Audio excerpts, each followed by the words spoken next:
टीटीएमपी ब्रजलाल, उत्तर प्रदेश के पूर्व डीजीपी और राज्यसभा सांसद ब्रजलाल के साथ टीटी संसद के मानसून सत्र के दूसरे दिन भी हंगामा हुआ।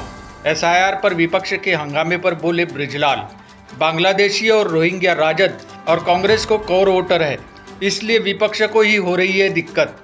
मोदी सरकार में अवैध वोटरों को बाहर किया जाएगा। चुनाव आयोग जांच कर रहा है। वोट केवल भारतीय देगा, विदेशी का कोई हक नहीं। अखिलेश यादव पर साधा निशाना। अखिलेश यादव को बताया दृष्टिकरण का चैंपियन, संसद में चर्चा करने के लिए तैयार। चुनाव आयोग ये चला रहा है एसआईआर, स्पेशल इंटेंसिव रिवीजन। जब चुनाव होते हैं तो इलेक्शन कमीशन उसको रिवाइज करता है।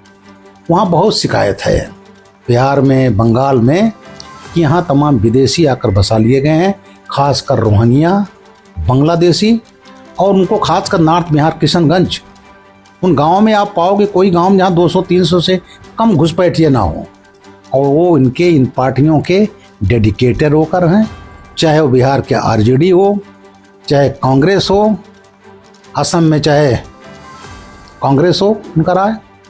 तो ये सब जो वोटर बनाए हैं, ये कहा जाता है बिहार में अब तक 30 लाख से ज़्यादा आइडेंटिफाई हो गए। अब उनका जो वोटर कार्ड है वो निरस्त होगा। वोट भारतीय देगा। हमारी प्रजातंत्र में किसी विदेशी का कोई हक नहीं है। और ये रिवीजन हो करके वो निकाले जाएंगे और फिर निष्पक्ष चुनाव होगा। ये लोग तो वहाँ से नेपाल से बगल में उनको भी वोटर बना लेते थे।